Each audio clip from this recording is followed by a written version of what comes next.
Hello, good afternoon from outside Malden Manor Station, Zone 4 in southwest London. 5 years ago in 2021 I had a series on this YouTube channel called London's Lost Railways, where I explored old, abandoned and disused railway lines within Greater London. One of the things that came out of that was a comment that I remember where somebody said, but what about, Geoff, that bit of track on the Chessington branch that keeps going after Chessington South? And I never got round to exploring it or making a video about it. Today that changes as we ride the whole line and get out at all 4 stations here to discover the history of the branch down to Chessington and why that bit of track still exists. So this is the line built by the Southern Railway to serve the growing housing and industrial area that were developing at the time. The first section opened in 1938 when it branched off from Motspur Park down to Tolworth, and the following year, in 1939, construction continued with the 2 stations opening at Chessington. The outbreak of the Second World War then halted construction, but the line was very much meant to continue, with another station at Malden Rushet and then another just to the north of Leatherhead, before rejoining Southern's existing railway line. And the station names could have been different too. Malden Manor was almost called Old Malden, and the 2 Chessingtons were originally called Chessington Court and Chessington Grange in the planning stages. But the intriguing part is that there is a small section of railway line that extends beyond Chessington South that has never been used. Work was done to build an embankment and the line does continue on for a short while. It's just that trains have never run along it, and I'll be going to explore that later. The stations on the branch were all designed by James Rob Scott. He was the chief architect for the Southern Railway at the time. And these classic Art Deco designs were made with minimal maintenance in mind, as all the stations' main feature are these long concrete cantilevered canopies, curved pillarless roofs, quite different to many other stations that were being built at the time. They also featured small circular portholes, since filled in, which originally let in natural daylight. Other glass panels that once existed around the station have now also been replaced with concrete as well. But the stations still look so great. The other 3 stations, all 4 stations in total, have this design, this concrete curved arching roof, which I love, by the way. I love the design here. Southern actually referred to their Art Deco buildings as marine style, but they've also been compared to Odeon Art Deco cinemas as well. And strangely, I just love the feeling of these stations with their concrete echoey passageways. There's something quite delightful about them. And one detail which many people miss that you can see from the outside is that the stations were built with lift shafts, but the lifts were never installed. And when the line opened, services were more frequent than they are now, with trains every 20 minutes. Nowadays, there are 2 trains an hour in each direction, a half-hourly service. And when filming this, I literally just missed one, so I had half an hour to wait. No problem, as I grabbed a drink from the coffee shop immediately outside the front of the station, which intriguingly turned out to be an Only Fools and Horses themed cafe, which filled me with joy because it reminded me that even within Zone 6 in London, it only becomes obvious how interesting places are when you actually get out at stations and explore what's there. Love it. But onto the train. It's literally just under 2 minutes down to the next stop, but not before we've crossed the 3-span 42-metre long viaduct over the Hogsmill River. That's a tributary off of the River Thames. And that takes us down to the next stop at Tolworth. Taken shelter out of the sun, because it's such a bright day, by the nettles growing through the fence.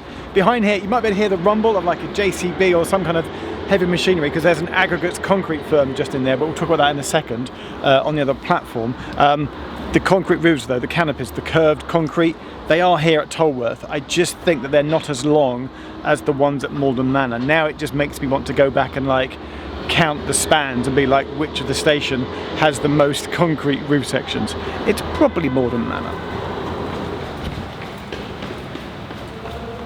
Steps down to the passenger subway, where it's very echoey again, and that gives me an idea.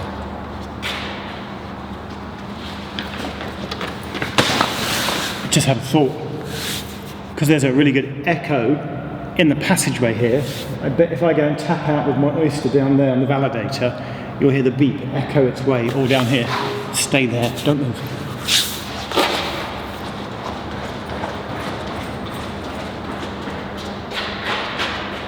Echo coming up. Yeah? Now Tolworth is famous for its huge roundabout and the imposing Tolworth Tower, but at the station I find something completely brilliant. It's a community railway partnership centre known as the Community Train, and at the back I get shown around the garden that they have, where they have regular meetups with volunteers. There's a link in the description for all the stations in this area if you want to get involved with your local one. And then I'm even shown some walking maps that they've drawn up of the local area, which even includes the short section of the line that I'm going to find later. And they even label it as the Ghost Railway Line. The ghost line. Yeah. With the little ghost.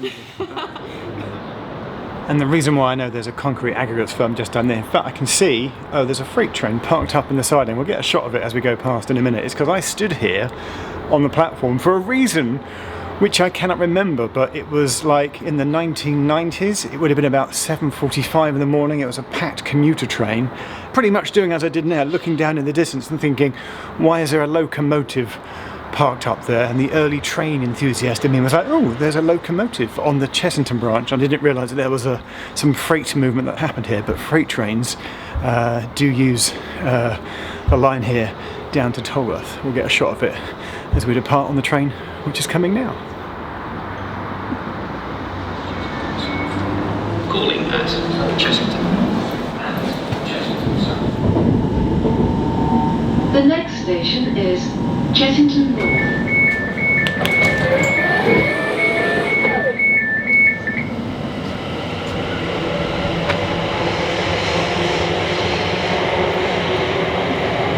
At Chessington North, there is a sign that says alight at the next station for Chessington World of Adventures, and that is because Chessington South is where you go for Chessington World of Adventures, the theme park. But I'm so old now, I can remember when Chessington, did you know this, didn't used to be World of Adventures, it used to be a zoo, and the advert on the radio back in the 1990s or 80s was come and visit Chessington Zoo, and Chessington South was the station for that, not Chessington North. Concrete canopy, roof here, excellent. I wonder what else is at Chessington North.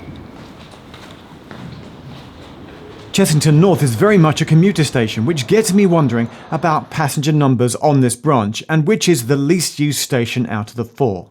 So here are the numbers from the last set of figures, where you can see that Chessington South is the least used and Tolworth is the most. Also, artist Lionel Stanhope has one of his fantastic Southern Railway typography station signs here. You've probably seen many under railway bridges all over South London. It's nice to see some here as well. There was one back at Malden Manor that you may have seen at the beginning, and there's one at Tolworth too.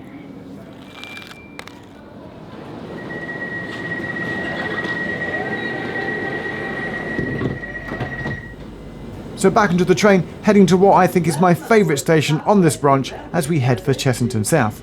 And memories of me coming here many years ago as a child to visit the zoo come flooding back to me.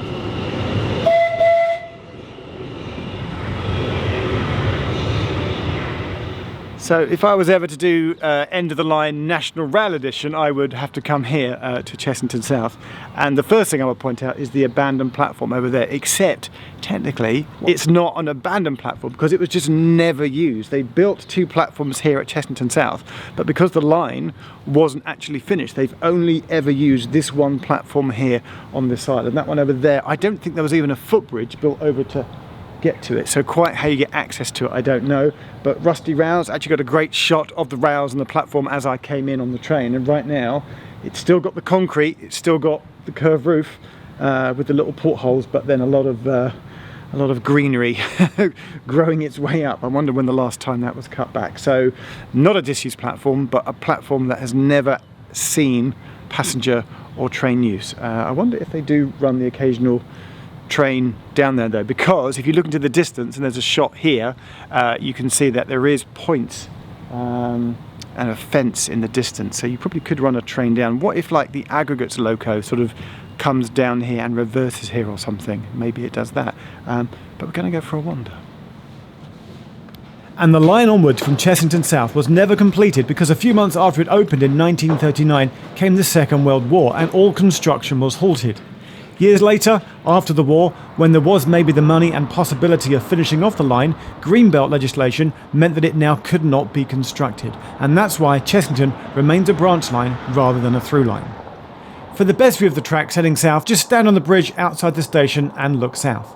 And whilst I'm doing that, I'm also reminded that bizarrely, you might not know this, the Chessington branch is one of the possible options being considered to be part of the Crossrail 2 network. Should there ever be built in the future, it would bring double the amount of trains every 15 minutes to this part of the line. And whilst you've been looking at that map, I've walked about 10 minutes south down the road.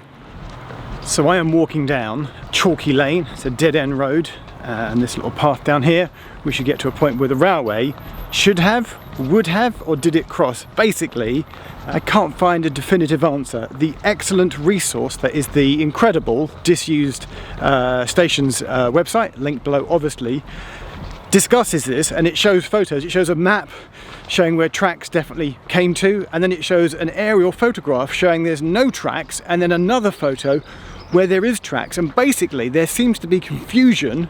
Nobody can really say for sure how far the tracks came to, or was the embankment built but tracks not laid, and did the tracks or embankment come across this point at Chalky Lane or not. I'm going to get to the point basically where the railway line should have crossed.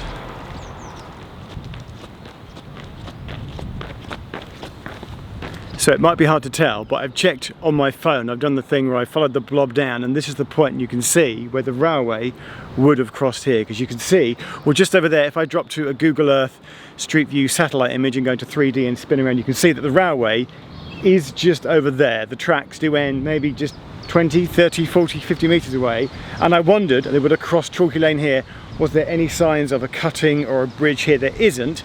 It's also hard to see. I'll point my camera over there, but you can kind of tell just to the left of where that gate is. That gate leads to a path, but just to the left of the trees there looks like there is some kind of embankment up there. It's hard to see on camera, but I can see it in real life through the trees. There is an embankment there, so the railway would have just gone across Chalky Lane just here and carried on down that embankment, which I think they started to build.